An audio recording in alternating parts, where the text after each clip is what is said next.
사람은 혼자 살 수 없고 여러 사람들과 관계를 맺으면서 살아갑니다. 가깝게는 가족이 있고 또 친구들이 있고 또 직장에 가면 동료들이 있고 교회에 오면 또 교인들이 있습니다. 이런 관계 속에서 많은 일들이 발생을 하죠.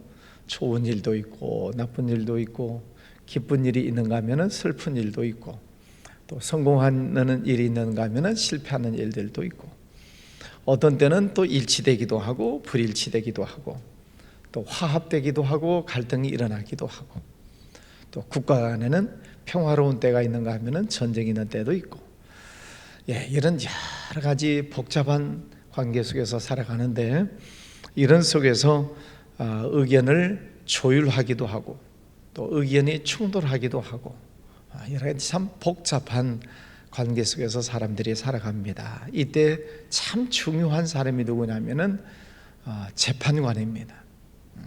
중간에 서서 재판을 잘 하면 평화롭게 되고 또 여러 가지 국제적인 분쟁 속에서도 조율을 잘하면 평화가 이루어지게 되지요.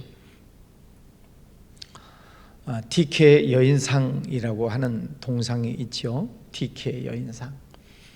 법원 앞에 가면은 한 여인이 오른손에 저울 들고 우리나라 대법원 앞에는 헌법을 들고 있는데 본래는 칼을 들고 있죠. 네, 자세히 보면 얼굴을 천으로 가리고 있습니다. 얼굴을 천으로 가리고 한 손에는 저울을 들고 한 손에는 칼을 들고 공정해야 된다는 것이죠. 그래서 이 우리나라에서도 이 법 얘기를 할 때는 항상 공정해야 된다, 정의로워야 된다 이렇게 얘기를 합니다. 가끔 법원에서 판결 내리는 것을 보면 그렇지 못하는 때가 있어서 마음이 안타까운 때가 있죠. 후진국과 선진국의 차이점이 뭐냐면은 후진국은 법이 제대로 지켜지지 않는다는 거예요. 권력에 의해서 힘 있는 사람에 의해서 또 뇌물에 의해서 법이 늘어났다 줄었다 고무줄처럼 작용을 합니다.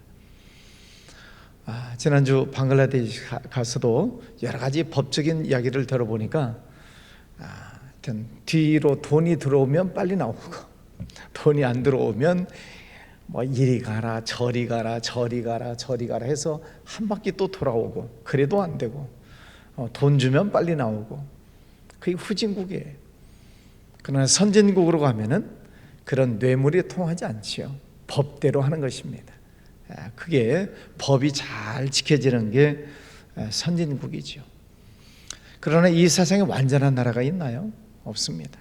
아무리 선진국도 또 자세히 들여다보면은 그 속에 불공정한 것들이 참 많이 있습니다. 그래서 오늘 말씀해 보면은 진정한 재판관은 하나님이시다 이렇게 말씀을 하고 있습니다. 오늘 1절 말씀에 하나님은 신들의 모임 가운데 서시며 하나님은 그들 가운데에서 재판하시느니라.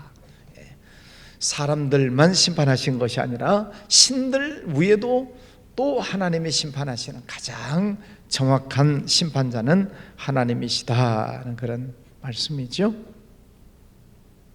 세상의 모든 재판들이 정확한 공정한 그런 재판이 돼야 되겠지만 세상에는 억울한 재판들이 많습니다. 엊그저께도 보니까 사형으로 사형이 아니라 그 살인자로 오해를 받아가지고 15년, 20년 징역살이를 하고 나오신 분이 있어요. 그런데 억울한 살인 누명을 쓴 겁니다.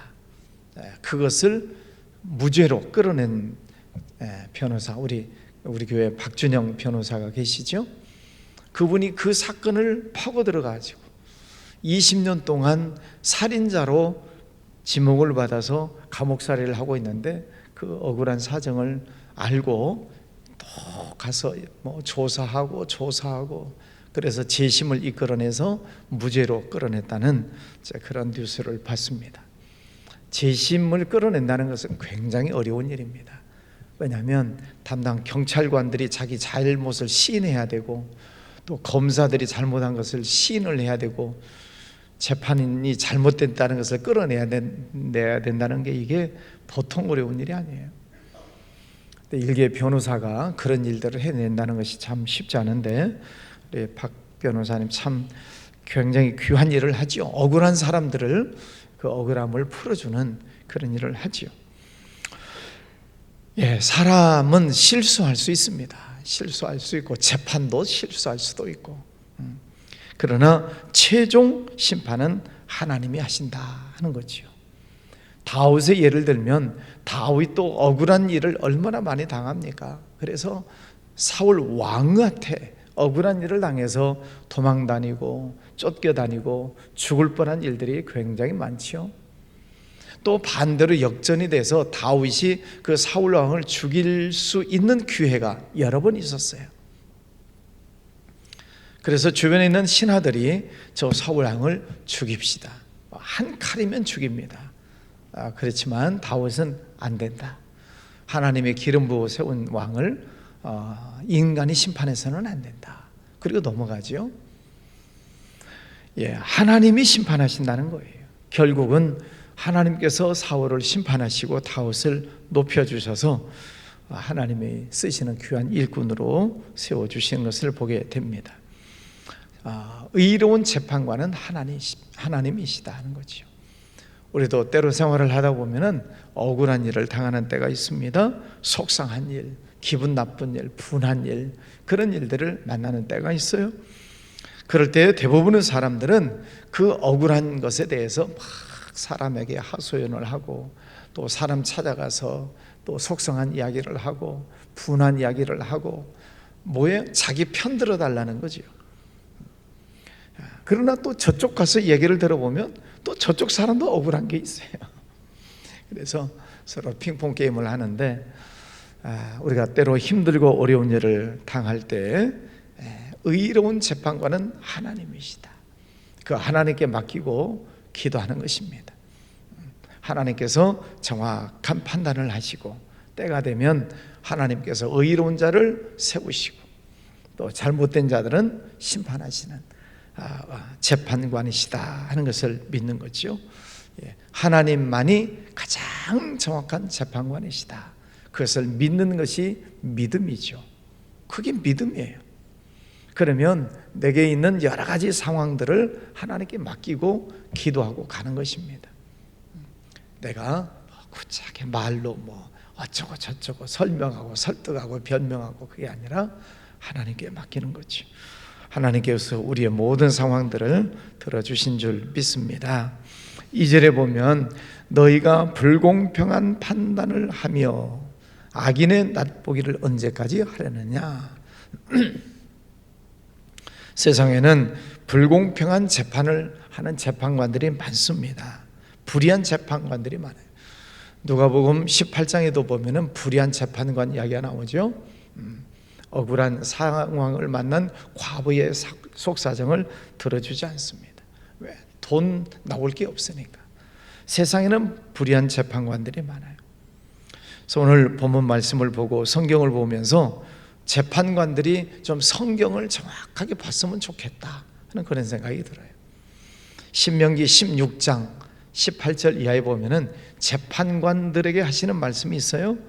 너희 재판관들은 공의로 재판하라. 재판을 굽게 하지 말아라. 사람을 외모로 보지 말아라. 뇌물을 받지 말아라. 공의만 따르라. 그리하면 네가 살겠고 하나님이 내게 주시는 땅을 차지하게 될 것이다. 그런 말씀이 있습니다. 재판장은 하나님이 세우세요. 그런데 그 재판관이 잘못하면 그 재판관은 하나님이 심판하신다는 것입니다. 그럼 법원에 있는 재판관만 말씀하시는 것이 아니라 우리들도 때로는 사람들을 판단하는 때가 있어요. 그죠? 이 사람은 어떻고 저 사람은 어떻고 그건 당신이 잘못했고, 나도 재판관이 되는 때가 종종 있습니다. 그래서 예수님은 함부로 다른 사람을 비판하지 말아라, 판단하지 말아라 말씀하시죠. 우리가 때로 다른 사람을 잘못 판단하는 때가 많습니다.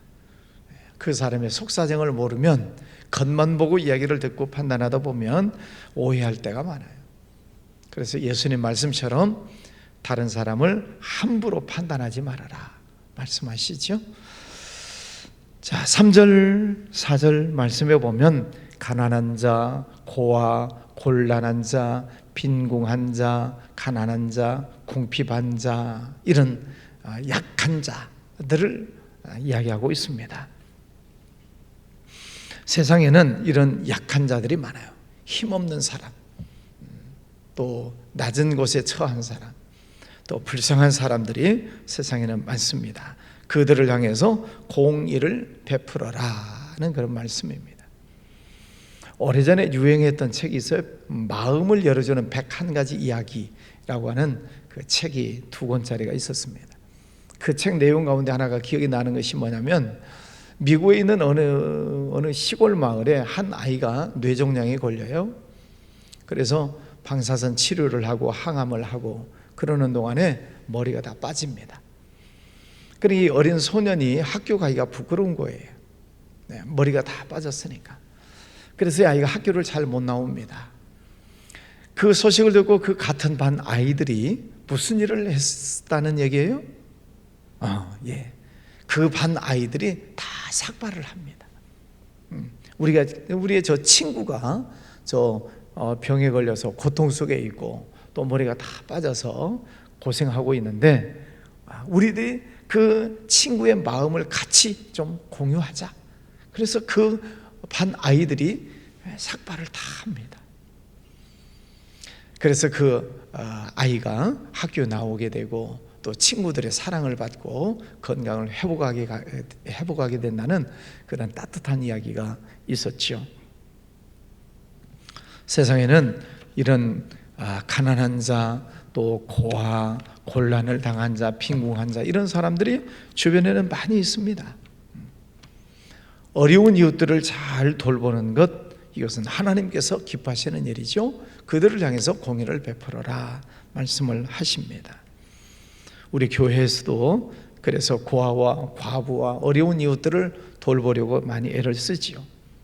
연말에 구세군 자선남비 행사를 하는 것도 어려운 이웃을 도우려고 하는 것이고, 또 지난 눈 오는 날 우리 교회 청년들, 또 중고등부 아이들이 가서 연탄 배달 봉사를 했어요. 그 눈 오고 추운 날 연탄 배달, 어려운 가정에 연탄 배달. 또 얼마 전에 미자립교회 목사님들 오셨을 때 또 생필품을 많이 마련해서 보내드리고, 또 그 가운데 탈북민 교회 목사님 2분이 오셨어요. 그래서 탈북민들에게 나눠주도록 또 박스들을 다 많이 챙겨드리고, 방글라데시에 학교를 세우고 유치원을 세워서 운영하는 것도 어려운 나라의 사람들을 도와주는 것이죠. 하나님께서 우리에게 주신 은혜, 또 우리 교회 주신 축복을 자꾸 나누는 것입니다. 기회가 될 때마다 나누는 거죠. 오늘 이 시대를 사무시대라고 이야기를 합니다. 4가지가 없다는 것이죠. 무관심, 사람들이 관심을 갖지 않습니다. 아무리 옆에서 어려운 일을 당해도, 힘든 일을 당해도 관심 두지 않아요. 무관심, 무반응, 아무리 옆에서 자극을 줘도 반응하지 않습니다. 성경에도 보면 피리를 불어도 춤을 추지 않는다. 반응을 안 하는 것입니다. 의식을 하지 않습니다. 무책임, 이웃에 대해서 관심 갖는 것을 부담스럽게 여기는 거죠. 그러면 저 사람의 어려움을 내가 또 안아야 된다는 것처럼 부담스럽게 생각을 해서 사람들이 반응을 하지 않습니다. 관심을 두지 않습니다. 그런 시대를 지금 우리가 살아가고 있는 거예요. 중국 사람들의 속성을 얘기할 때 매관시 그러죠. 무관심, 관심 두지 않는 거예요. 옆에서 사람이 죽어가도 오늘 그런 얘기가 있잖아요. 버스 안에서 폭행을 당하고 있는데도 내버려 두는 것입니다. 심지어는 버스 안에서 엄청난 여인 한 명이 폭행을 당해 내버려 둬요. 그리고는 차 밖으로 버려버리는 것입니다. 오래전에 그런 뉴스가 난 적이 있었죠. 매입관시. 무서운 것입니다. 유대 나라에 속담이 있어요. 유대의 속담. 그게 뭐냐면은 하늘과 땅을 웃게 하려면 고아들을 웃게 해라. 고아가 웃으면 하늘과 땅이 웃는다. 그런 유대 속담이 있습니다. 가난한 사람, 어려운 이웃들을 돌보면 하늘이 웃는다. 하나님께서 기뻐하신다는 말씀이죠. 오늘 말씀에도 보면 그런 가난한 자, 고아 이런 사람들을 공의를 베풀어라, 사랑을 베풀어라 말씀을 하십니다. 그런데 5절에 보면 그들은 알지도 못하고 깨닫지도 못하여 흑암 중에 왕래하니 땅의 모든 터가 흔들리도다. 이런 약한 자, 소외된 자, 연약한 자들이 흑암 중에 왕래한다. 불법, 불의한 어둠 속에서 왕래한다는 것은 얼마나 더 어려운 일입니까? 그 땅이 흔들린다. 다시 말해서 그런 노약자들, 그런 연약한 자들이 대접을 받지 못하는 어두움 속에서 살아가게 된다는 것은 그 땅이 터전이 흔들린다. 나라가 망하게 된다는 것입니다. 그래서 후진국에 가면은 노약자들이 불쌍해요. 후진국은 장애를 가지고 있는 사람들이 불쌍해요. 대접을 받지 못하니까. 그런데 선진국으로 가면은 누가 우대를 받아요? 장애인들이 우대를 받아요. 장애를 가지고 있는 분들을 우선해요. 노약자들. 그래서 어린아이들, 노인들, 또 장애가 있는 분들을 더 우대를 하는 게 선진국이에요. 그럼 복지가 잘 돼 있다는 얘기죠. 그런데 이런 가난한 자, 고아, 빈궁한 자, 그들이 흑암 중에 왕래한다. 어둠 속에서 헤매고 돌아다니는 것입니다. 왜? 빛을 비추는 사람이 없어요. 도와주는 사람이 없어요. 그런 땅들은 모든 터가 흔들린다. 나라가 망하게 된다는 것이죠. 하나님께서 우리 사람들을 지으실 때 흙으로 사람을 지으셨다. 그래서 신토불이, 몸과 땅이 하나다, 뭐 그런 표들을 걸죠. 하나님께서 우리 인간을 흙으로 만드셔서 그런지 사람이 죄를 지으면 땅이 저주를 받아요. 에덴 동산에서 그랬잖아요. 사람이 죄를 지으면 땅이 저주를 받아서 땅이 황폐해집니다. 가인이 동생 아벨을 죽여요. 그러니까 하나님께서 내리신 벌이 뭐예요? 가인이 어느 땅에 머물지를 못해요. 그래서 계속 떠돌아다녀야 되는, 땅이 그를 받아주지를 않아요. 무서운 일이죠. 사람과 땅, 터전은 하나다 하는 것입니다. 그러나 사람이 정직하면 땅이 정직해요. 그래서 심는 대로 거두는 것입니다. 사람이 정직하면 땅은 거기에 보답을 해요. 심지 않고 거두려고 하면 주님께서는 악한 자다, 그래 야단을 하시죠. 어려운 이웃들이 흑암 중에 왕래하지 않는 나라, 노약자들이 또 힘없는 이들이 흑암 중에 있는 그런 나라가 돼서는 안 된다는 것입니다. 그래서 우리나라 또 우리 교회를 중심으로 주변에 있는 이웃들 흑암 중에 살지 않도록 영적인 면에서도 우리가 그들에게 복음을 전하고 빛을 전해서 그들이 빛 가운데 나올 수 있도록 도와주고 안내해 주는 것이 우리 교회의 사명이지요. 8절 말씀, 하나님이여 일어나사 세상을 심판하소서. 세상을 보니까 그런 불의한 재판관들이 많다는 거죠. 불의하게 사는 사람들이 많다는 거예요. 그래서 이 시인의 기도는 하나님께서 심판하여 주십시오. 하나님이 정의로우시고 하나님은 실수가 없으신 분이시니 하나님께서 판단해 주십시오 라고 기도합니다. 우리가 개인적인 면에서 억울한 일, 분한 일, 또 속상한 일을 만났을 때 하나님께 기도하라는 것이죠. 하나님께서 판단해 주세요. 하나님께서 공의롭게 판단하실 줄 믿습니다 하고 하나님께 아뢰는 것입니다. 여러분, 속상한 것 자꾸 사람에게 얘기하면 문제 풀리지 않습니다. 오히려 역화살이 돼서 자기를 더 괴롭혀요. 그런 일들을 혹 있다면 하나님께서 말씀을 하시고, 또 내가 다른 사람을 쉽게 이렇게 판단하지 말자, 재판하지 말자 하는 것입니다. 우리가 교회 안에서도 보면 뭘 잘못했고 뭘 고쳐야 되고 자꾸 이렇게 지적하는 경우들이 있어요. 그러다 보면 문제가 더 커지죠. 내버려 두고 기도하세요. 실수하고 잘못한 것, 눈에 거슬러 보이는 것들 있어서 내 마음이 불편할 때가 많겠지만 그냥 기도하는 것입니다. 세상은 하나님께서 운전하셔요. 믿습니까? 우리 인생도 우리의 삶도 하나님께서 끌고 가세요. 네, 사람이 끌고 가려고 하면 거기에 갈등이 생기죠. 참는 동안 속상하겠지만, 자, 오늘 말씀에 하나님께서 세상의 재판관이 되신다는 그런 말씀, 또 우리에게 주신 사명은 가난한 자, 연약한 자, 또 낮은 데 처해 있는 사람들을 찾아가서 그들을 공의롭게 대하는 것입니다. 사랑으로 대하는 것이죠.